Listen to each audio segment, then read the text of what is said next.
Okra, yeah, Okra, yeah,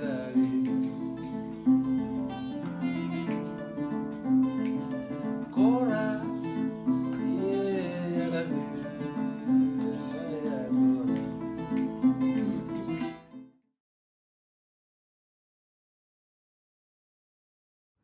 Hey family, I'm SNwadiei.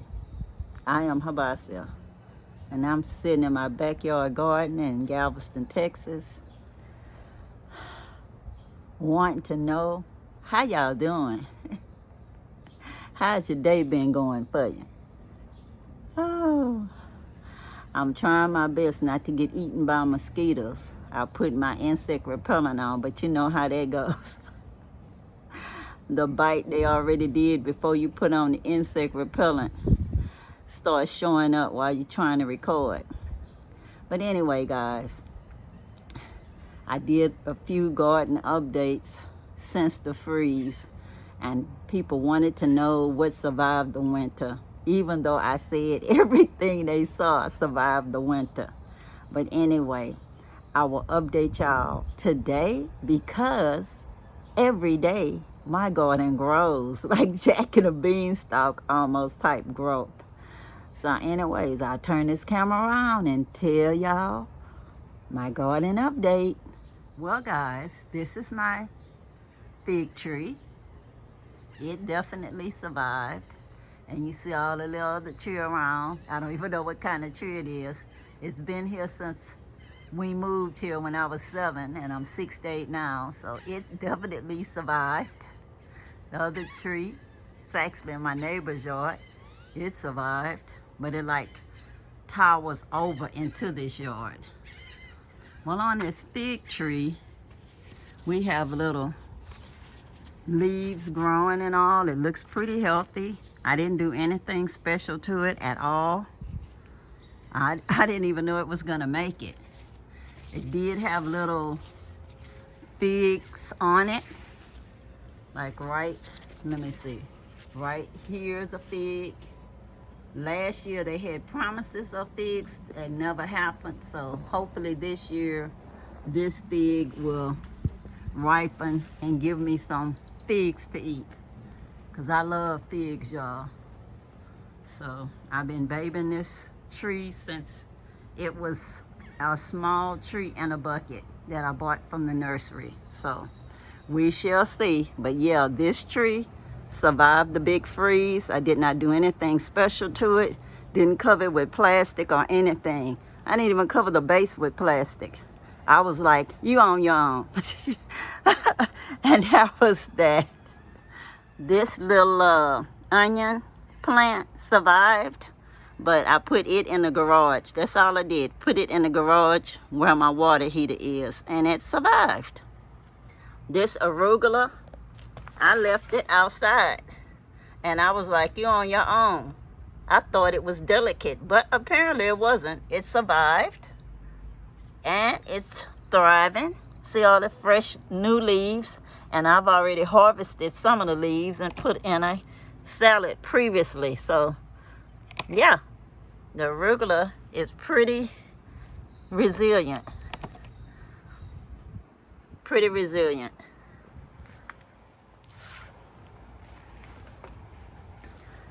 Now my bamboo, I don't know if it survived, y'all. I don't know if this is bamboo or just weeds growing in here. They'll declare themselves. And I'm sure the little yellow flowers are probably weeds, but they're pretty. I'm gonna leave them be for now. My hibiscus plant, you see it's in a bucket. It survived, but I brought it inside the house. The house was still real cold during the freeze, but I had the gas heater on, and it was warm enough for it to be blooming inside of the house during the time that it was freezing, actually.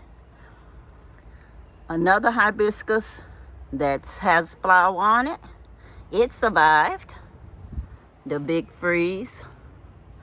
I brought it inside also since it was in a bucket. It made it. Now this plum tree, It made it through the freeze, but I do not know if it's gonna survive. It's been having funny looking leaves here, so I don't know, but looks like it has fresh growth over here, so it might make it. I did water it. I brought it in the house during the freeze, and I gave it some banana peel kind of fertilizer. So we'll see what happens. And I put coffee grounds in it, so we'll see if it makes it, y'all.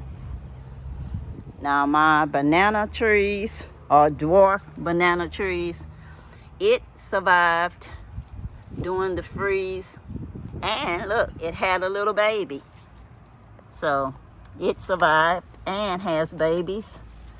These are the little things that I'm pulling are weeds. I know that because it don't look like a little baby banana tree. So I just hand did that. That one looks like some kind of plant. I'll leave it alone. But yeah, one of them didn't, so I cut it. This one survived. You see it has new growth. But when I got it, actually it was just one banana tree. It made two more after I got it. One new one here that survived the freeze, and one new one here that grew after the freeze. So yeah, the banana dwarf tree survived the big freeze, even though it was inside of the house where I had a gas heater going and the gas stove lit. So it was warm enough with that. Didn't feel warm to me, but it kept the plants alive, and it kept us alive too. Now this is my chocolate mints. I still got the little marker in it. It survived the freeze. I brought it inside of the house. And like I said, the only thing I had going in the house was the gas stove and the heater in the bathroom, a small heater. Still felt cold to us, but to the plants, it was fine, like a hot house, and they lived.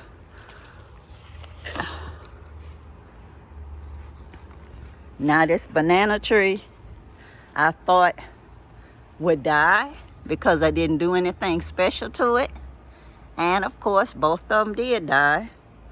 But look what happened, y'all. They gave birth to a baby. And this one, to me, just started showing today. It's like Jack and the Bean sprout. Yesterday, I didn't notice it at all. And I'm coming here recording for y'all, and it's just here. And then this one over here also came after the freeze. After the freeze. So they gave birth to not one, but two plants after the freeze. So I guess it's something in their root system that was so buried so deep in the ground that it not only survived by making more trees, even though the initial mother trees are dead, but it given a nourishment to the other trees, apparently. So that's a good system Mother Nature got going. As the others die, gives fertilizer for the other ones to grow. Now, the watermelon plants that I planted last year never grew any watermelons, but look at this, y'all. I don't know if it's a watermelon, but it looked like watermelon to me. But I did plant some little okra seeds in this bed, so we'll see. Because okra seeds have to declare themselves. Here's some plant over here too, so is it okra or is it watermelon, y'all? I don't know. It could be okra. We shall see. Because okra pretty much grows quickly, and they'll declare themselves with the flowers and then the okra itself. So we shall see. So watermelon or okra, y'all? What y'all think?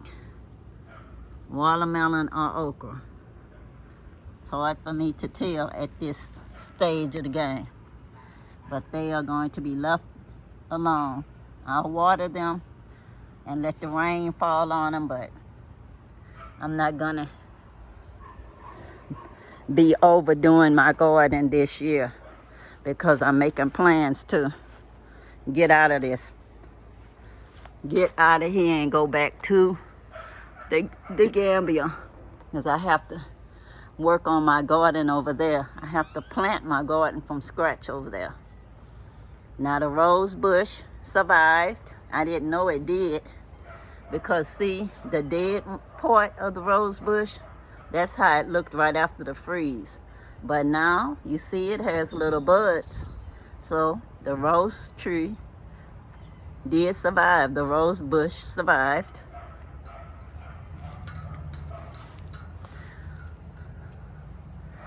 And these flowers, these are the moringa.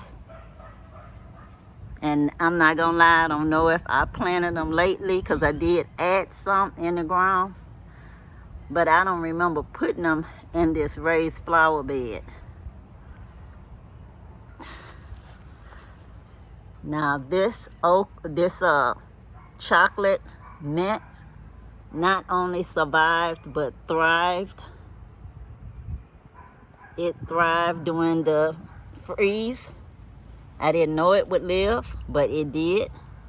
It did. And you see how it's growing so nicely.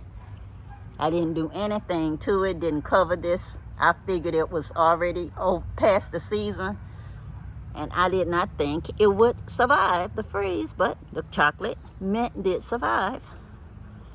This plant here is called herb. That's what was the name of it when I bought it. It's just for seasoning your food. And it not only survived, but it thrived, guys. I didn't do anything special to it. Did not cover this garden here, this raised garden.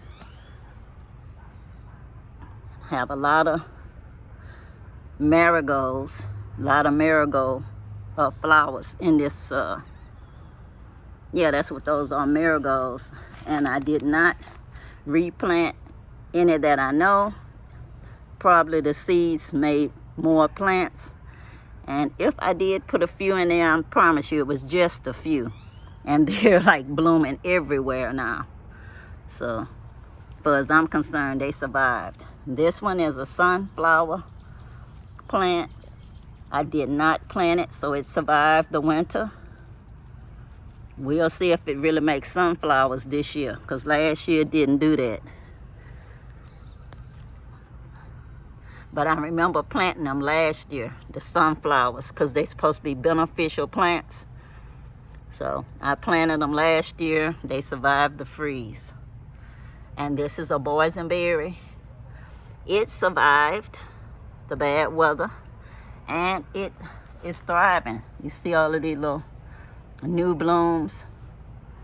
It did not give me any boysenberries last year, and it wasn't even as pretty last year because it came in a box from the nursery in the mail, and it was like recovering the whole season. Now it actually looks healthy with all of these nice blooms on here.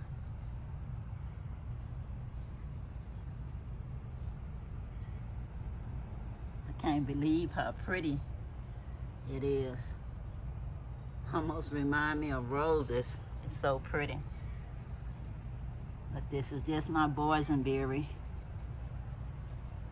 and it's growing up on, I have it going up a string.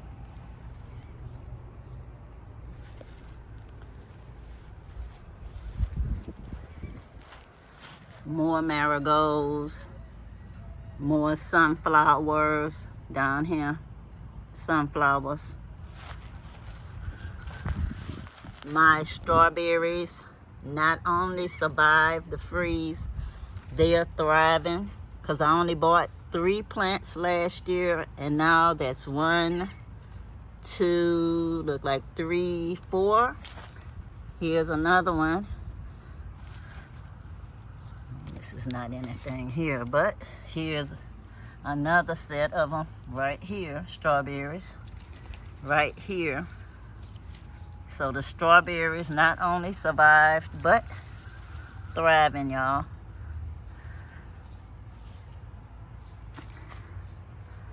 Okay, just wanted y'all to see that. Now, this is my Okinawa sweet potatoes. The vines must be underground because they're growing right on the side of this raised flower bed, and I did not plant them.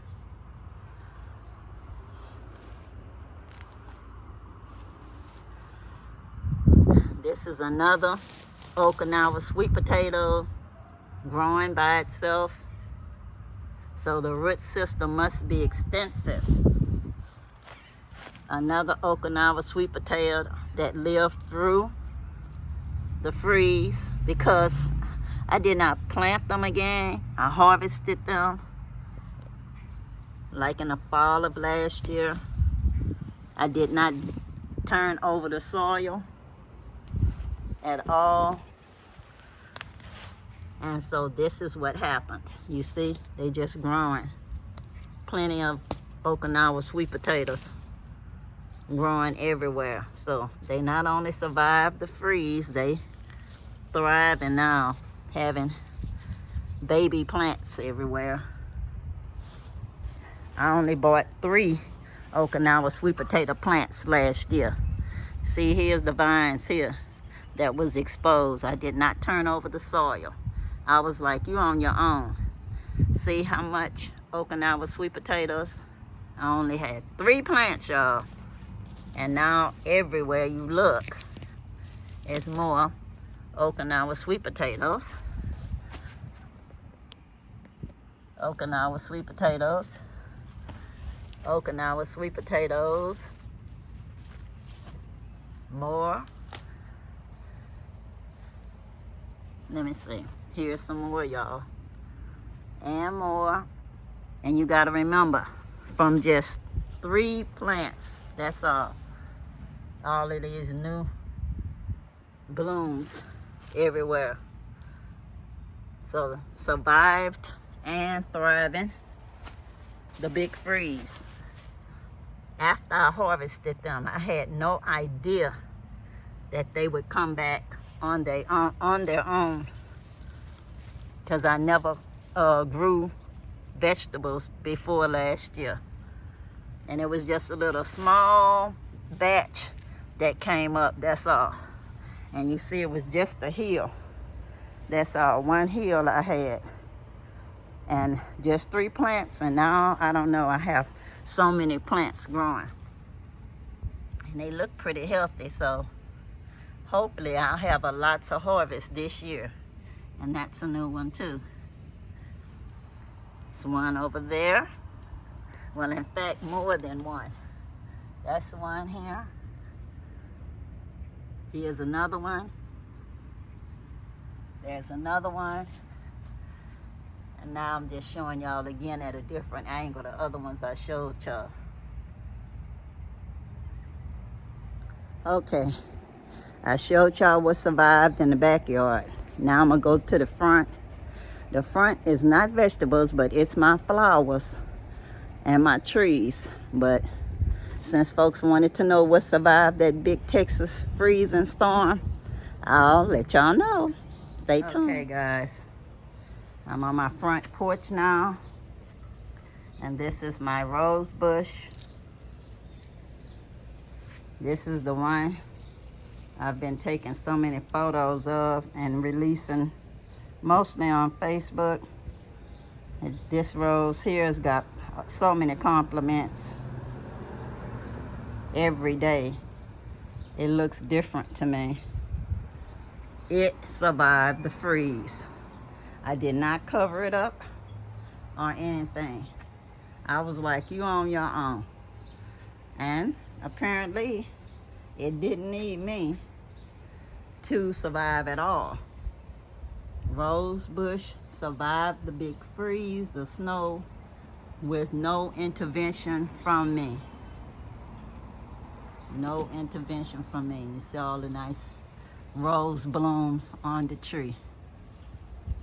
Yes, I did not do anything to help them to survive. I told them they was on their own, so they did whatever they were supposed to do to survive. So, yep, they are. My roses are here. Survived the big freeze. And looking good.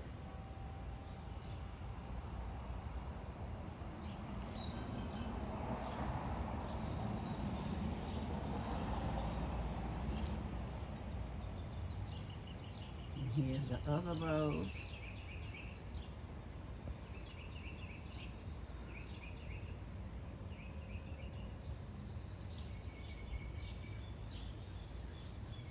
This tree is my baby tree I showed on the other video. If you guys have been watching, it's really growing leaps and bounds. It was pretty short when I showed it the other day and didn't have that much on it. So yeah, it not only survived the freeze, it's thriving again. This tree over here survived. I didn't do anything to any of them. No covering with any plastic or anything. This tree is one that I got from one of my friends that plants trees for Beautify Galveston. And it survived. No intervention from me.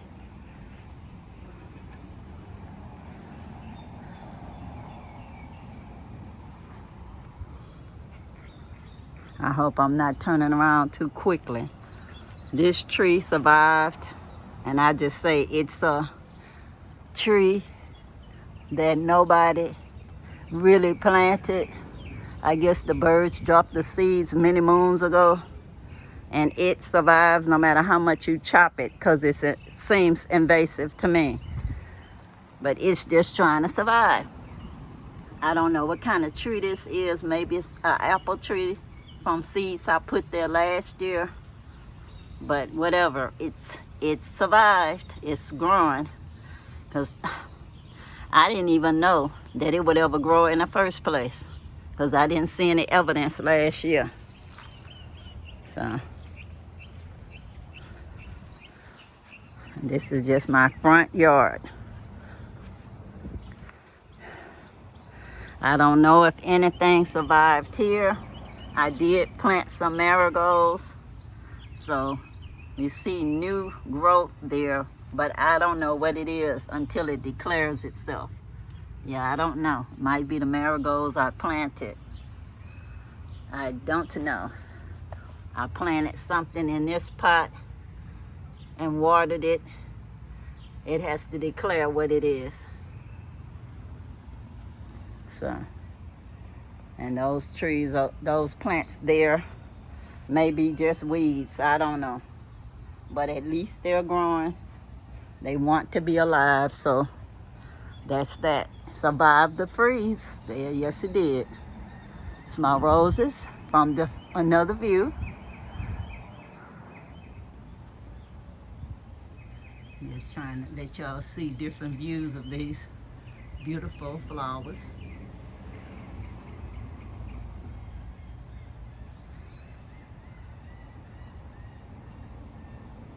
Because it's all about perspective, guys. All about perspective. And I know I do my videos different than other people because everybody is different. And the reason why people do videos is for other reasons. I pretty much just like doing the videos and sharing the beauty that I see surrounding me. Trying to encourage you guys to also recognize the beauty that surrounds you. It's not about any envy. It's just about sharing, that's all. Sharing the beauty that surrounds us. Because it's everywhere. It's just a matter of you just noticing it, that's all. It's my trees. I have 1, 2, 3, They all survived, y'all. Didn't look like it after the freeze, but you see, new, fresh green growth. It would look like blue bonnets pretty soon. See, this is how it looked at first, but now it's all green here. So it's gonna be a beautiful tree this year. And this is my pecan tree. I have never gotten pecans from it yet, but it's still pretty. And it survived the big freeze. Yes, it did. It survived. So as long as it survives, it's all good with me.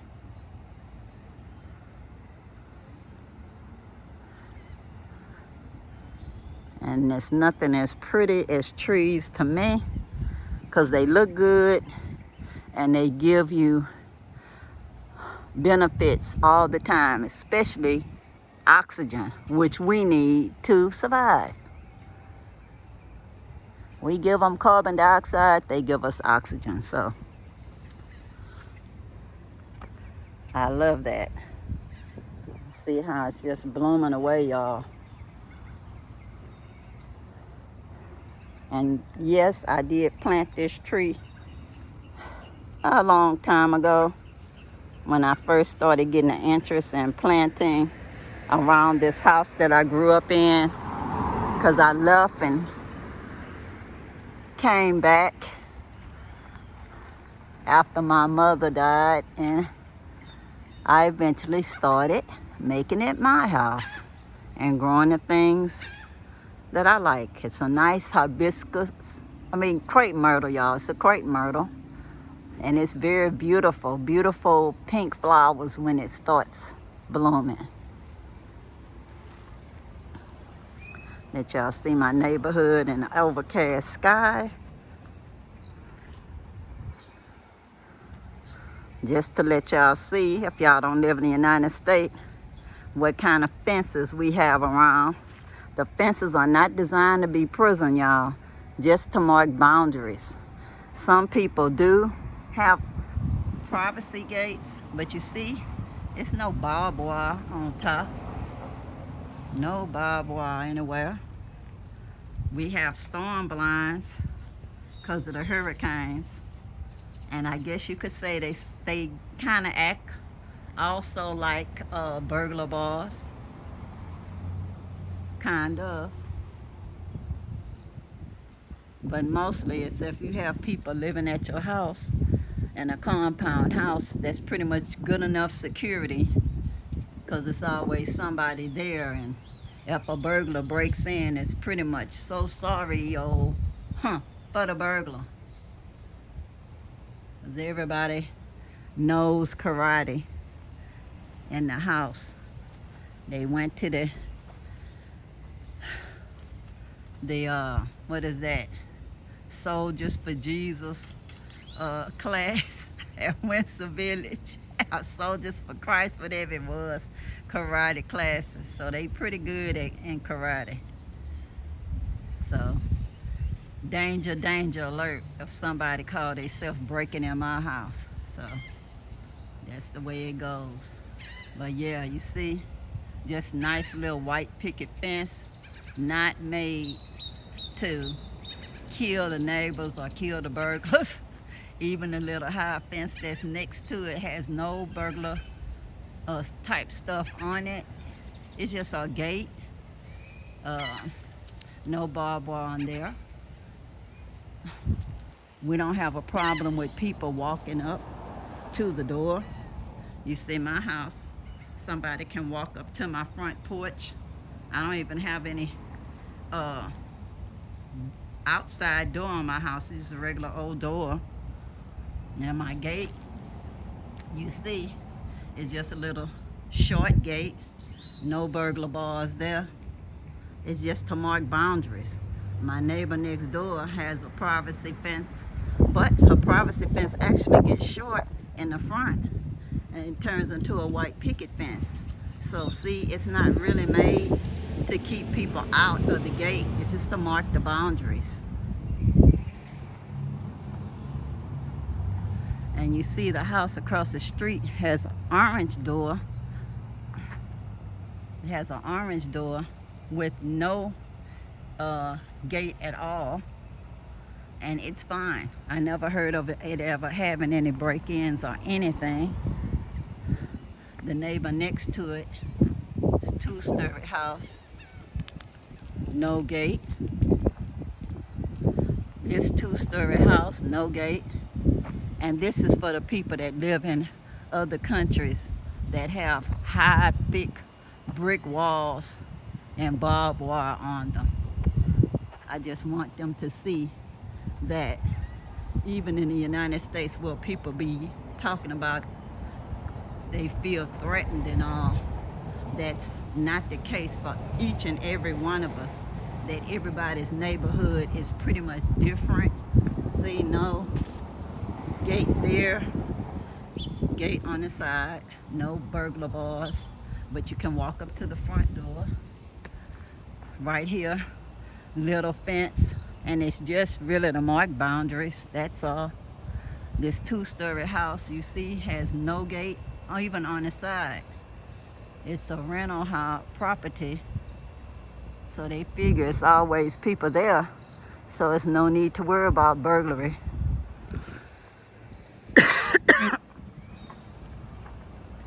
And you see this one, they rent it out, but you see they have fencing on the side, which actually is the fencing of their neighbors, but the house itself has no, it has like a little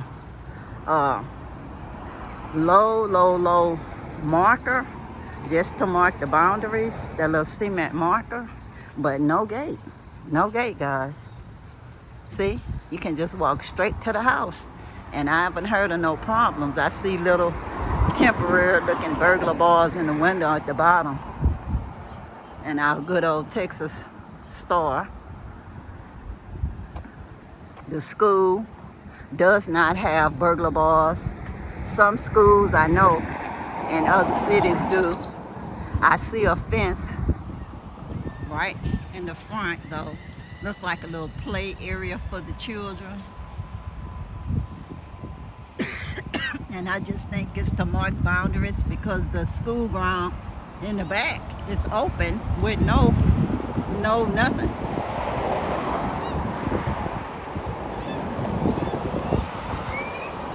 Well guys, I hope you enjoyed my garden update, as well as looking at the fencing and the neighborhood, and just a typical old neighborhood that's not a quote gated community for the rich people. This is just low to middle income housing. Low because when the people rent, a lot of them might be on what they call Section 8 or whatever. So you can say low income to middle to upper middle income people, all living together in the same neighborhood. And yes, it's the South, and we speak in Galveston, so I don't know about all that other stuff people be talking about in the South. It does happen, but all I can do is give you my story of what's happening right now in my neighborhood. And right now it's fine, really. I just miss the Gambia because I like the majority report. I'll say that again and again, because I'm in the majority when I'm there. Not that anybody is making me feel uncomfortable here. But anyways, until next time, y'all, I hope y'all enjoyed the update. Peace, power to the people, and I'm out, y'all. Bye.